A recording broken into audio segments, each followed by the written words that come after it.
you may be wondering why, for God's sake, the American TFP published a book on a strictly theological matter.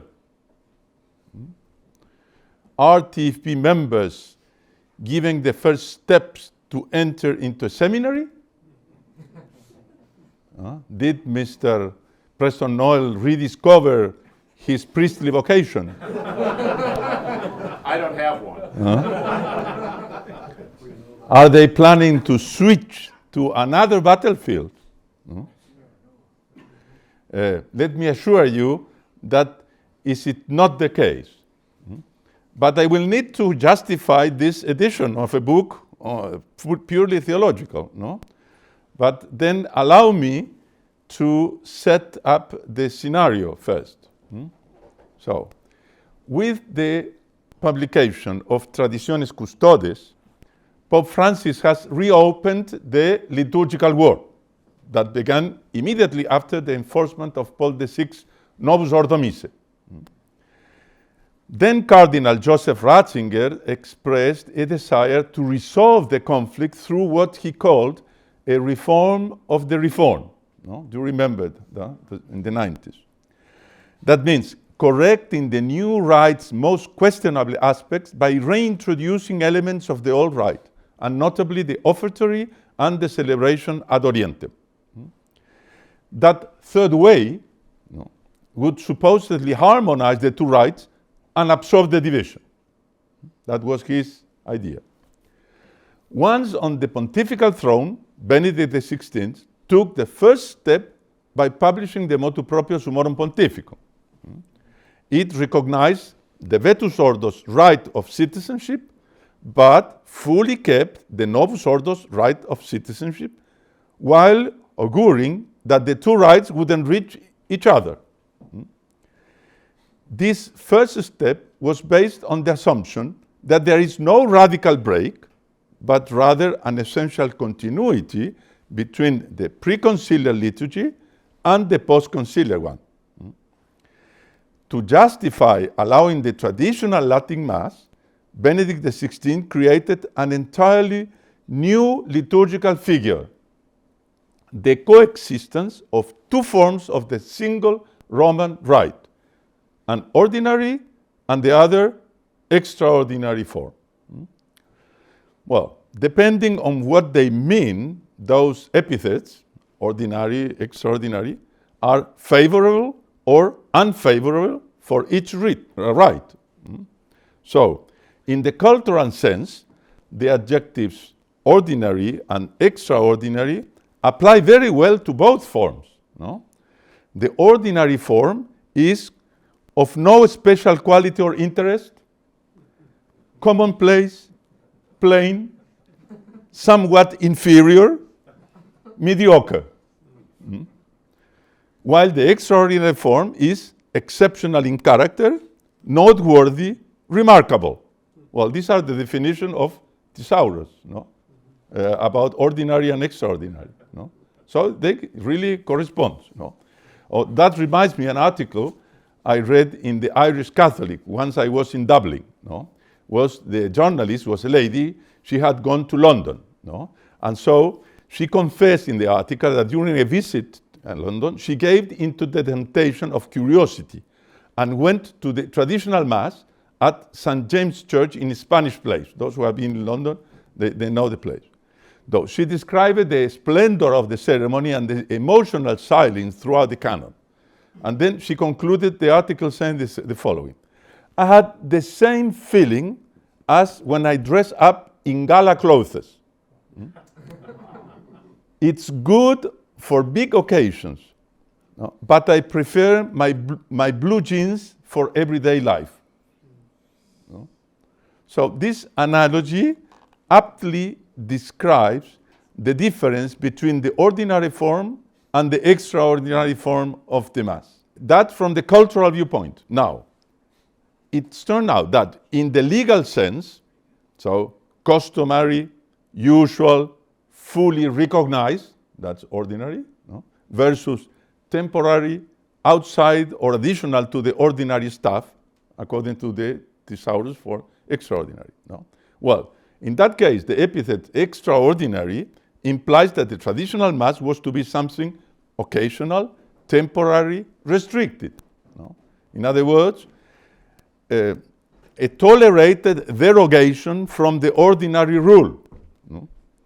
Many bishops took advantage of this meaning to maintain restrictions despite the provisions of Summorum Pontificum. No? Nevertheless, as the traditional Mass spread far and wide, in many places, peaceful coexistence was achieved without the desired mutual enrichment, and a rather Cold War ambience, no, is established. No, you all agree, no? At least Summorum Pontificum saved stable groups recognized by the bishops for being criticized for celebrating illegal or irregular masses, no? Because the mainstream Catholic had previously accused them of doing so after the irregular consecrations performed at the Con in 1988. No? So, Pope Benedict's recognition of the traditional Mass led to a vast multiplication in the number of priests and places of celebration outside the boundaries of Ecclesia Dei communities, which until then had functioned as an indigenous reservation. No? So it was getting out of the indigenous reservation of tribes. No? And this was especially noticeable in very legalistic countries like in Italy or in Spain. There were very few masses because of that. It was considered irregular. No? Well, as stable groups and places of celebration increased, conciliar Catholics began to feel like Europeans today, who face increasing numbers of immigrants. No? They felt that peaceful coexistence was turning into peaceful invasion, no, of their parishes, no, on the way to a great replacement. No? No? That feeling was all the more acute and explainable as they saw the number of Sunday goers decreasing in modern parishes proportionally to their age, no? In contrast to the trend in traditional rite chapels. So the older people, the less, no, churchgoers. No? And Monsignor Bach used to joke, saying that the liturgical problem would eventually have a biological solution. No? It would seem that Pope Francis' election to the throne of St. Peter was a last-ditch effort by Vatican II nostalgics to stop this relentless great replacement.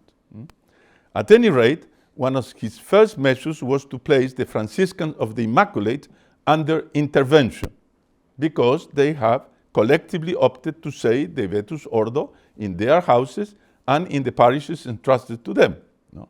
While curiously, in contrast, that was with the partial regularization of the Society of St. Pius X, no? Which received jurisdiction to hear confessions, no? Starting from the Jubilee of Mercy, as you remember, in 2014, I would think. Well, the concomitance between these two events indicated that Pope Francis wanted to put a tall fence around the rat-trap indigenous reservation while drastically preserving seminaries and diocesan spaces from traditionalist contagion. That's what he wanted to do.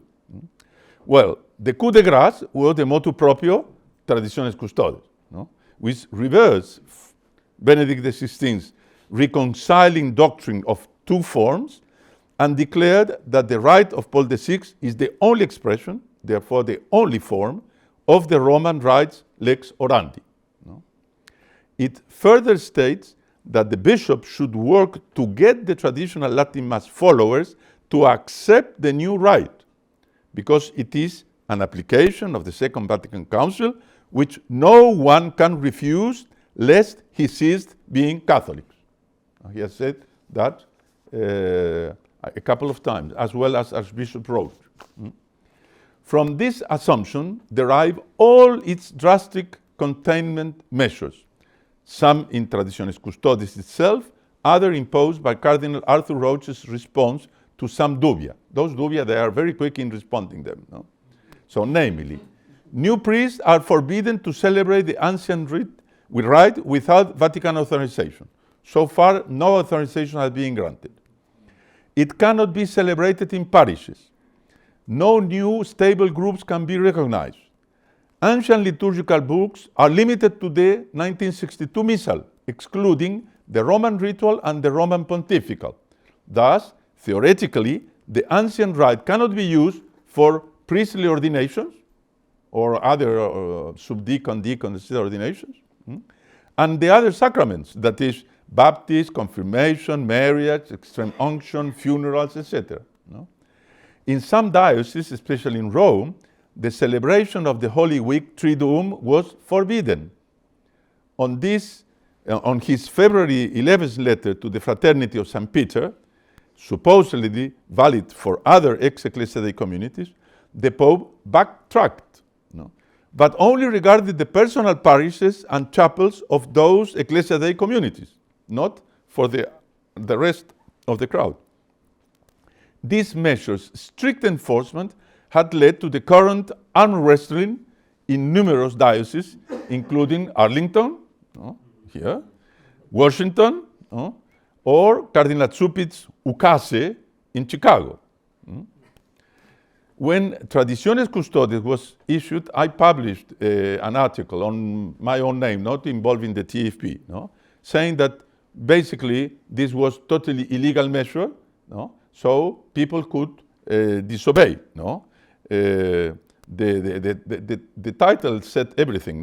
The faithful are fully entitled to defend themselves against liturgical aggression, even when it comes from the Pope.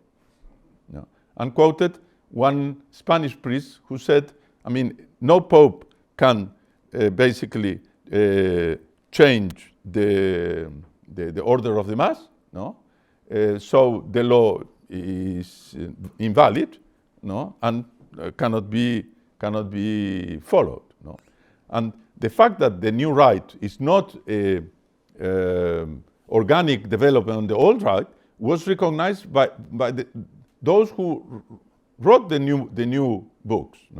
Father Gélineau, a Jesuit, one of the authors, he was the author of the fourth Eucharistic prayer that was written overnight around some beers, out of nothing. He said the following: indeed, it is another liturgy of the Mass. It must be said bluntly. The Roman rite as we knew it no longer exists. It has been destroyed. So they themselves recognize it's not the organic development of the old rite. So that is why it's illegal to forbid the traditional rite. And this Bishop Schneider had been very strong. Some weeks ago, he put it very bluntly. He said, just as the Pope cannot abolish the Apostles' Creed, neither can he prohibit the use of the traditional Mass. It's the same. And he added in a recent interview with John Henry Weston, quote, so we have to be in some way formally disobedient. But in fact, we will be obedient to our Holy Mother Church, which is greater than a singular Pope. End of the quote. Well, on the feast of St. Joseph, Pope Francis published Desiderios Desiderabi, trying to justify his motu proprio. And then I again wrote a series of 5 articles that was published by 1 Peter 5, showing that the theology behind Desiderio Desiderabi is the opposite of the theology expressed by Pius XII in his encyclical Mediator Dei. So, well, this, what we say, it is said also by the other side. In the last article of that series, I quote an article written in La Croix, which is the Catholic newspaper in Paris, by a progressive Catholic couple. And they openly declared that the lex orandi of the past can no longer continue to be our lex credendi.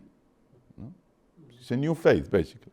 because it is based on the religion, quote, of a perverse God who causes his son to die to appease his wrath, a religion of perpetual mea culpa and reparation, propitiation, which Ecclesia Dei communities defend tooth and nail, together where they are priest sacrificers who are formed to use the words, the holy sacrifice of the Mass, a true immolation, end of the quote.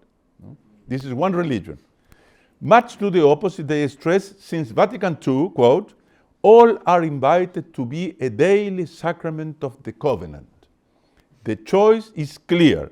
It is not between different religious sensitivities and aesthetics, but between endless sacrifice to erase sins and Eucharist celebrations that seal the covenant. So it's a new religion. Well, since the end of summer, Pope Francis and most bishops have shown no signs of wanting to reconsider the drastic measures adopted against the traditional Mass. The process of gradual asphyxiation continues moving forward despite protests. I protest almost every Saturday in Paris in front of the Nuncio's palace, and there is something similar here in Washington. No? Sure is. Mm-hmm. And, well, they keep moving in spite of that. Some dioceses, such as Chicago's, require traditional priests to celebrate the Novus Ordo in the offices of Holy Week, on major feasts, and one Sunday in a month, and to concelebrate with their bishop on Holy Thursday's Christmas Mass. Well, some feel that it's better, well, to give in a little, not to lose everything, no? Which is why, and so basically to accept these exceptions. No? And that's why we must study the reasons why we must resist that. No? And we cannot accept this. No? So a policy of concessions might be explainable if resistance was based on a mere aesthetic issue or sentimental attachment. But it's not. It is based on the conviction, as Cardinal Ottaviani and Bacci wrote to Paul VI, that, quote, the Novus Ordo represents both as a whole and in its details striking departure from the Catholic theology of the Mass as it was formulated in session 22 of the Council of Trent. The sacrifice this couple protest against. No? Therefore, resistance becomes an obligation in conscience. We can't accept this. No? Well, hence, the American TFP director's wise decision to publish in a standard edition 2 studies by Arnaldo Xavier da Silveira circulating in the English-speaking world under the form of samizdats. You remember in Russia, there were these little papers handed down like this.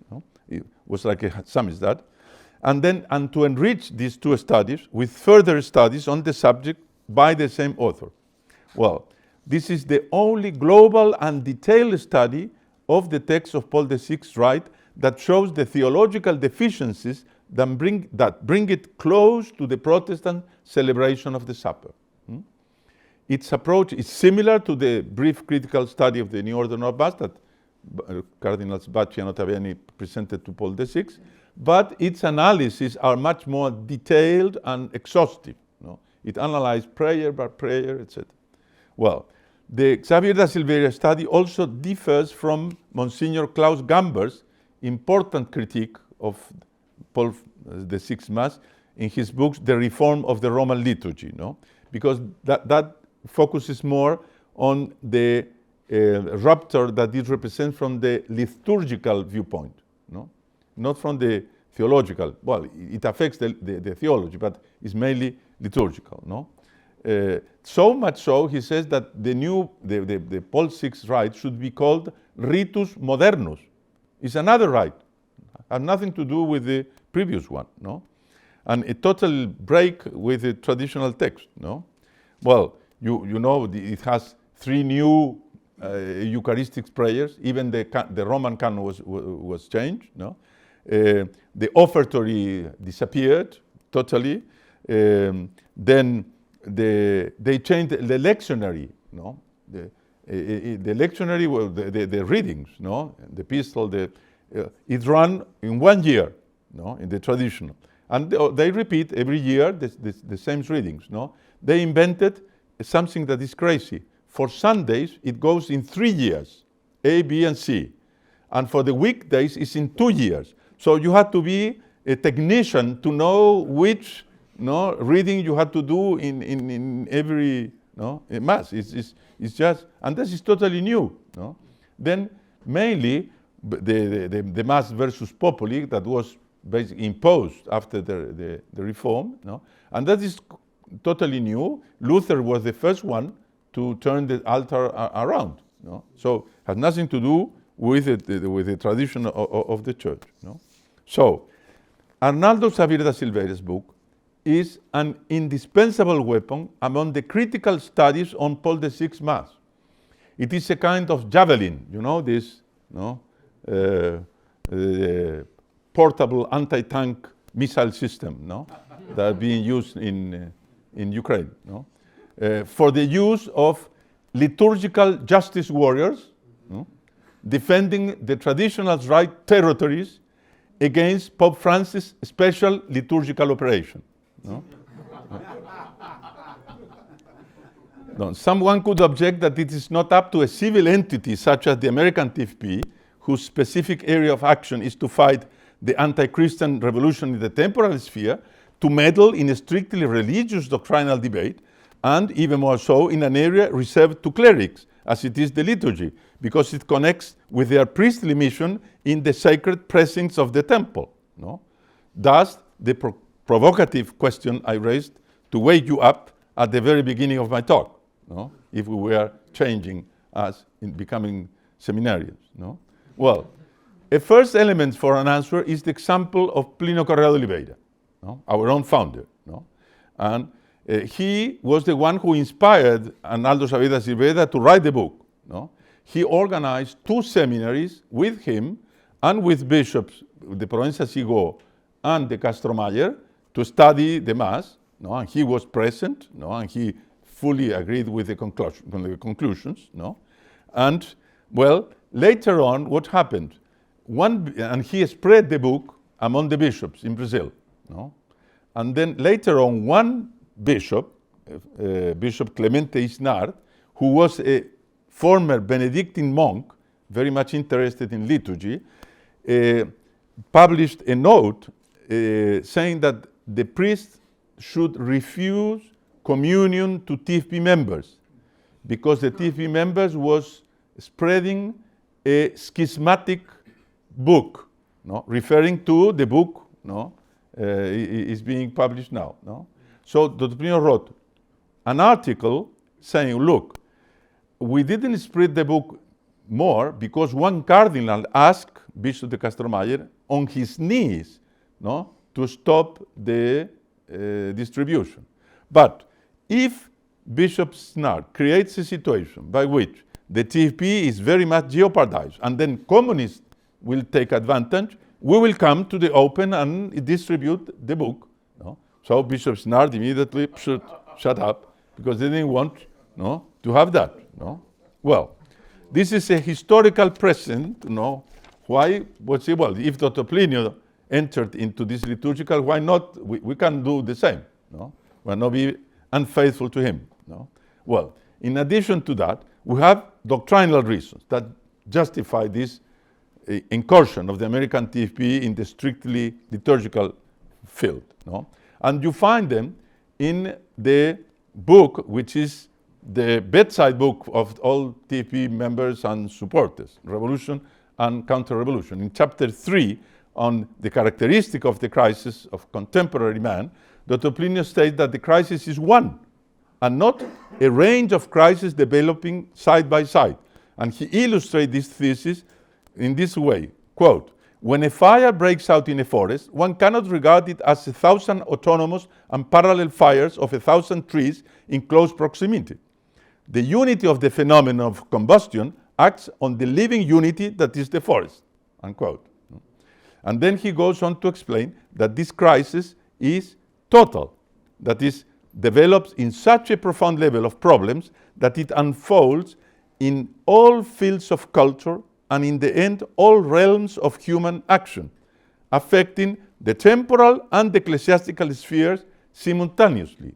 No? So that is why revolution started as being a cultural movement, artistic movement in the temporal sphere during the Renaissance and the Humanism.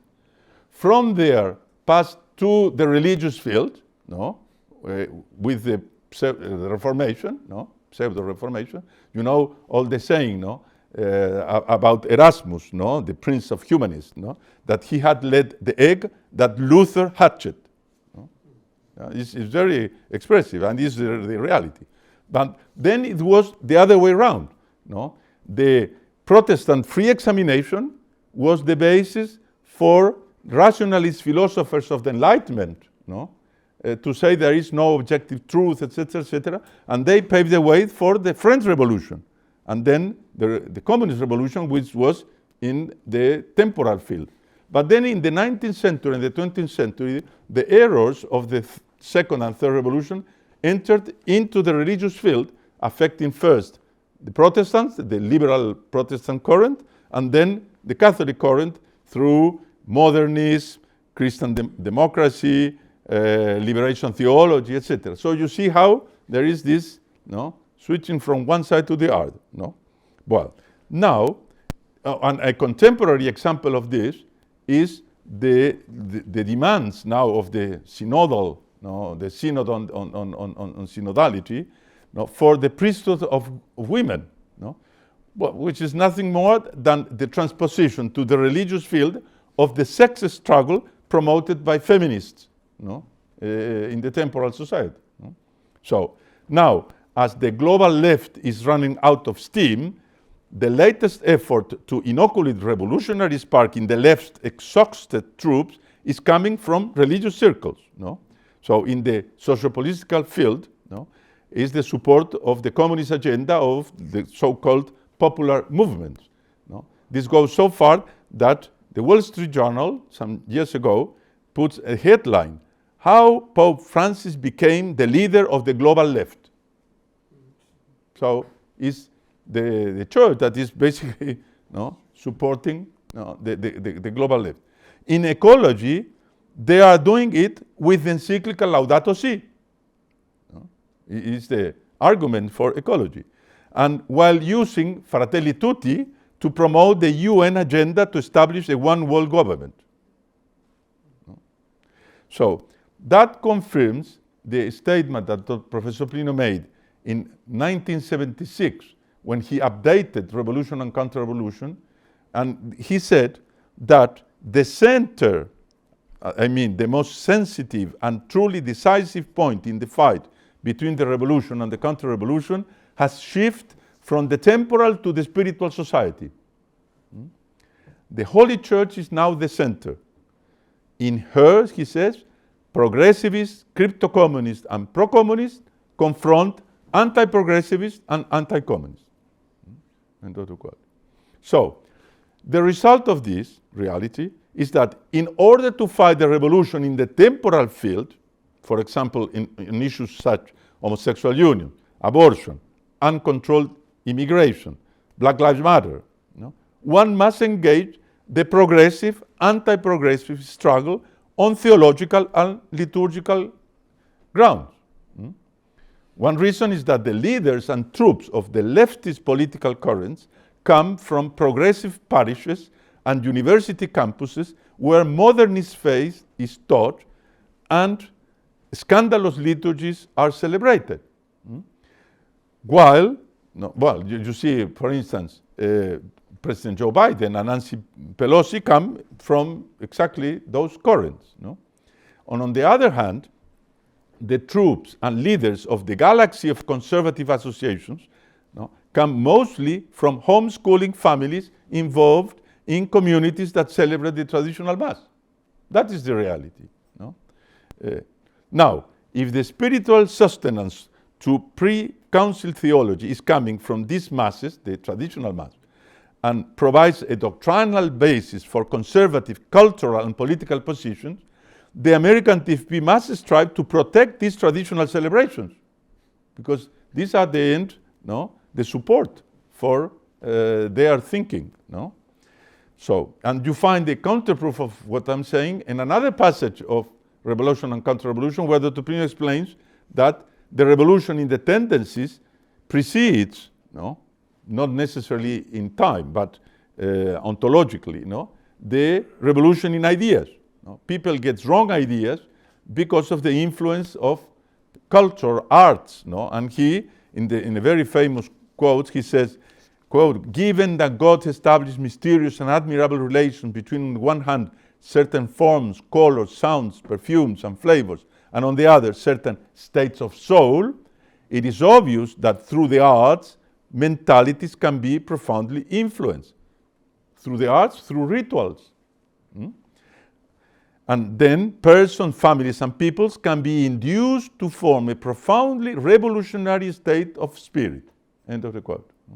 So once again, since the new and the old rite of the Mass use opposed forms and sounds, and therefore produce absolutely opposite states of mind and mentalities, an organization that seriously strives to combat the anti-Christian revolution cannot limit itself to fighting in the temporal sphere.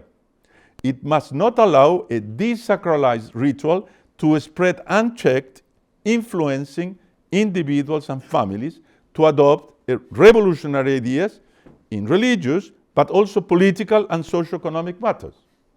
So that's why we need to enter into this field. Now, there is a higher reason to enter into the liturgical battleground that deserves to be studied more in depth. When we counter-revolutionaries say that we favor the union between the throne and the altar, and this is the primary reason for our great honor and joy of having Prince Bertrand among us tonight, we do not mean only a kind of functional union whereby the religious and temporal powers collaborate for people's common good on this earth and their eternal happiness in heaven. It's not limited to that. A great psychological and cultural advantage stems from both powers displaying the splendor we recently contemplated at the late Queen Elizabeth's funeral. Probably all of you have seen it. No?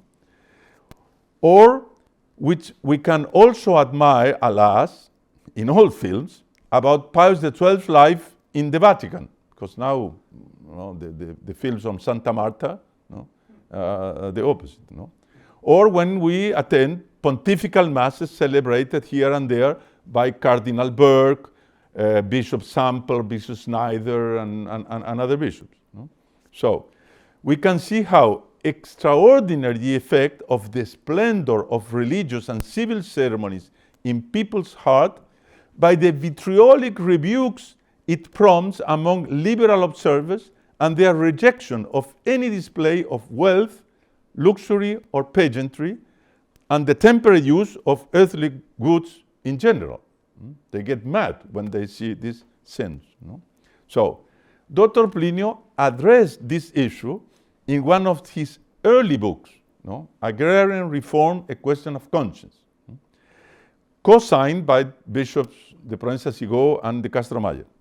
In Proposition 4 of the chapter titled Socializing Opinions Prepare the Ambience for Agrarian Reform, Dr. Plinio contrasts leftist positions with Catholic social doctrine, and he summarizes it as follows. I hope you can read it there. This is the bad opinion that he rejects. And he says, what is the bad opinion? You could put that on Pope Francis' lips, unfortunately. The gospel recommends detachment from the goods of the earth. Thus, a truly Christian society should condemn the use of all that is superfluous for subsistence. Jewels, lace, silks, and very expensive velvets, dwellings that are unnecessarily spacious and full of decorations, fine food, precious wines, what you find here at the TP Bureau. ceremonious and complicated social life, also you find it here. All this is opposed to evangelical simplicity. Jesus Christ desired for his faithful a simple and egalitarian existence. The system of small property is conducive to that ideal. On the contrary, medium and large properties inevitably lead to the above-mentioned excesses. Actually, that's why I don't like very much Chesterton's distributism, because he basically defends an economy where everybody is just small properties. No? Well, on the contrary, the good position, the book's proposition, based on traditional church doctrine, states, the gospel recommends detachment from the goods of the earth.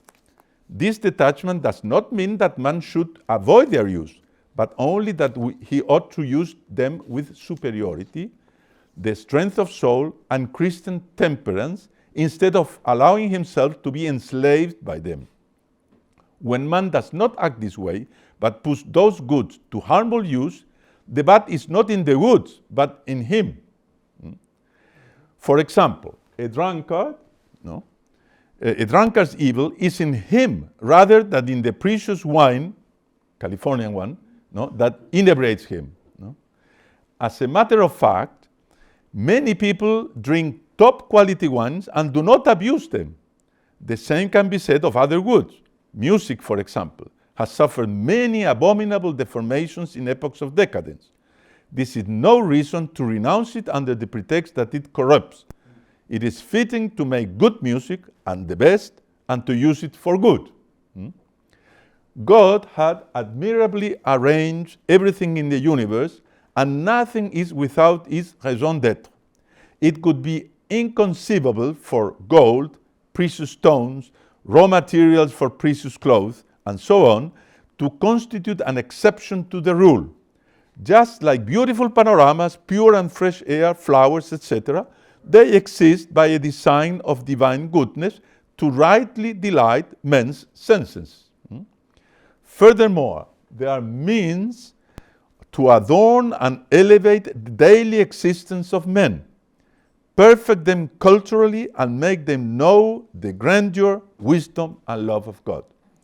It was with this in mind that the Church always employed all those good for that which she has most sacred, divine worship. She would absolutely not have done if it were a transgression of the will of her founder. Then you see how he defends here the richness of the liturgy, precisely the richness of liturgy that the new Ordo abominates.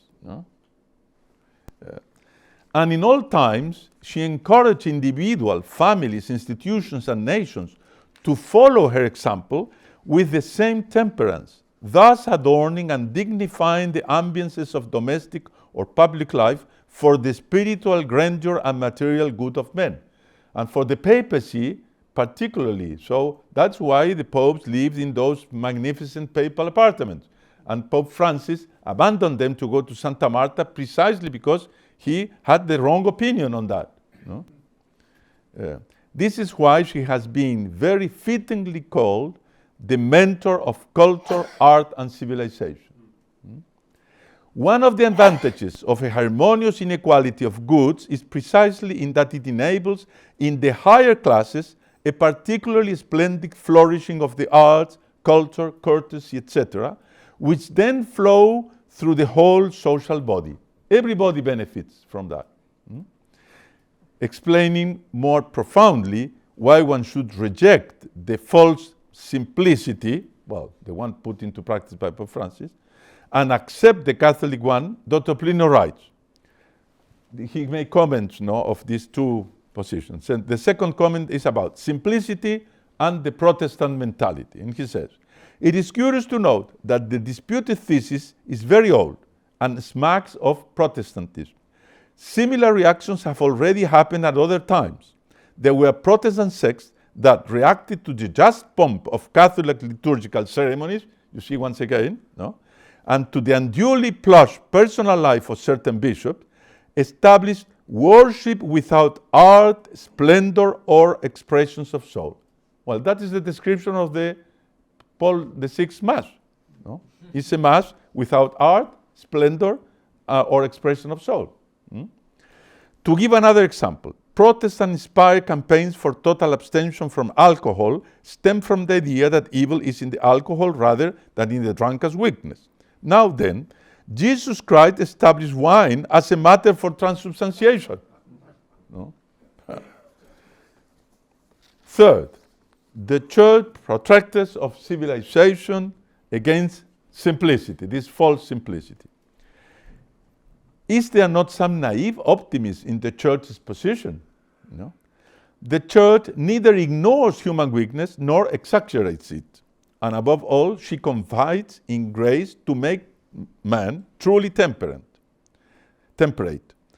According to her doctrine, well employed by temperate man, the magnificent gifts of nature and art are means to elevate him to God. It is beyond doubt that they have been used in this sense by many people who lived in ambiences of a most refined luxury and have been raised to the glory of the altars, such as popes, kings, cardinals, princes, nobles, and other great men. If men were to stay away from everything that for a well-balanced soul would be a remote, not near occasion of sin, not only the pleasant productions of art and industry, but also beautiful panoramas, which remotely can lead to dissipation, and region whose riches can indirectly lead to laziness, that would be the death of culture and civilization.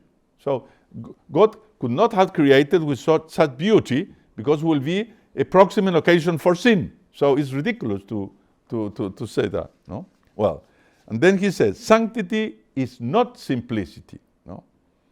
But someone may ask, does the church not recommend penance and detachment from earthly goods? No? Did many saints not leave all these things to sanctify themselves? No? Well, Pope Francis took the name Francis precisely, no, implying that Saint Francis would be of this wrong opinion. No? Well, the church has certainly recommended that men abstain from goods of this world as a penance. The need for penance does not result from some evil existing in those goods, but from the disorder in human nature caused by original sin and actual sins.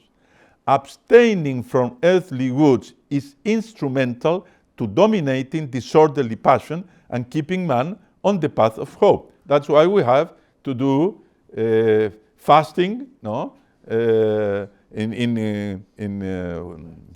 Ash Wednesday, Holy Friday, not eat meat on Fridays, etc. No? Other than this medicinal effect, penance is also done to expiate before God's justice the faults committed by the one practicing it or by one's neighbor. Also in this sense, penance is indispensable to the Christian life. Many are the ways that lead to heaven. Some are exceptional and highly impressive. For instance, giving up all riches, like do the religious people. Others, less impressive, are for the majority.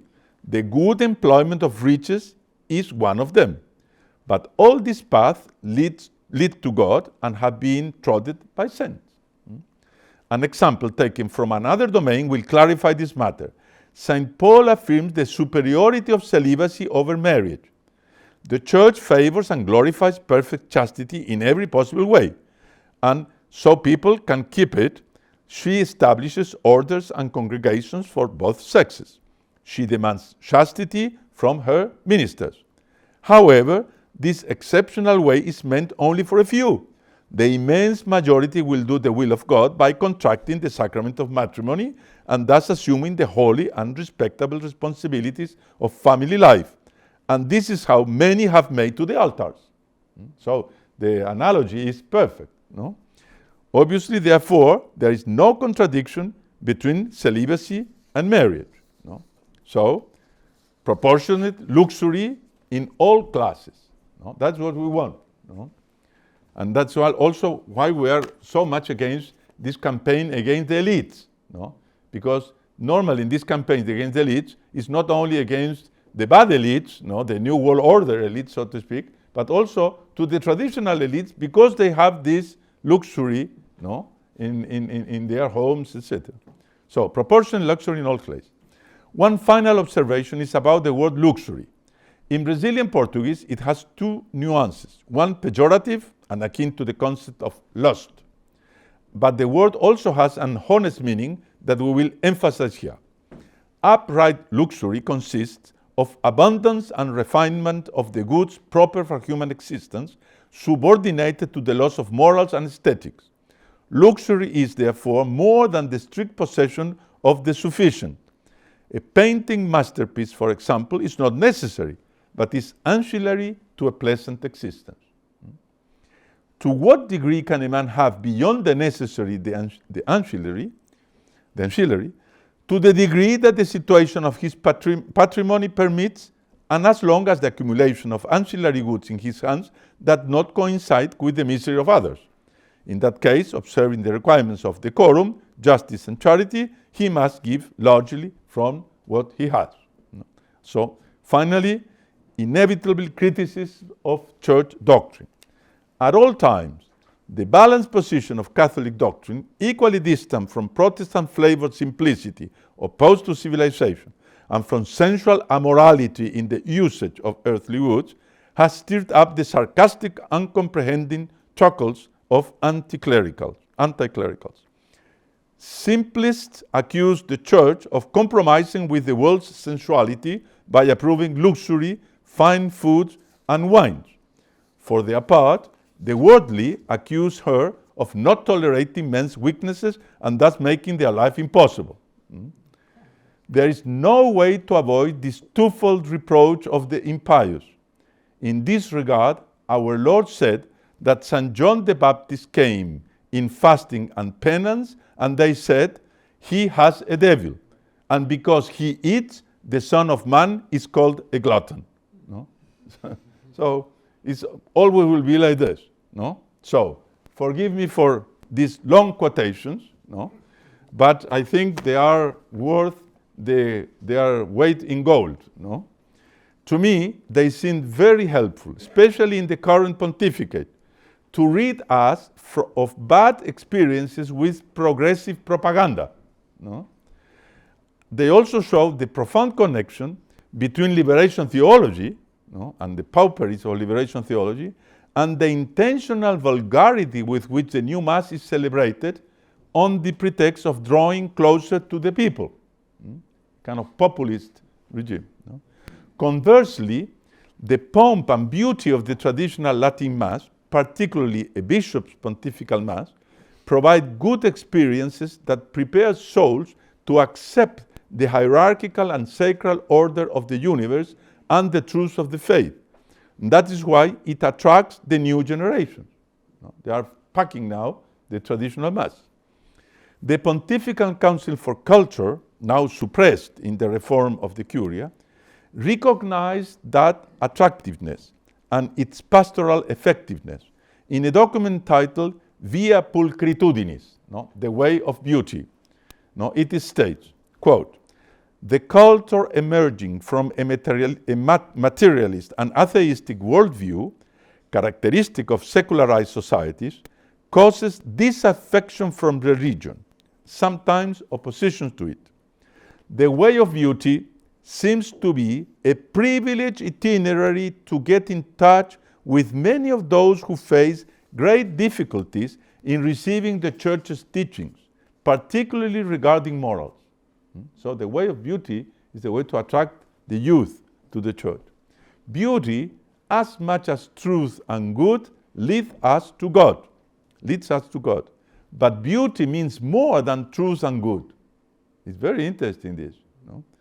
To say that something is beautiful is not only to recognize it as intelligible and therefore lovable, but also it attracts us or captures us with a ray capable of igniting marvel. For the believer, beauty transcends the aesthetics and finds its archetype in God. No? End of the quote. Hence, the hierarchy erred seriously by embarking on liturgical reform and church remodeling with the ugly standards of today's neo-pagan civilization. Cardinal Burke highlighted this in a lecture to seminarians in Utrecht, and with this I will end, that deserve to be quoted.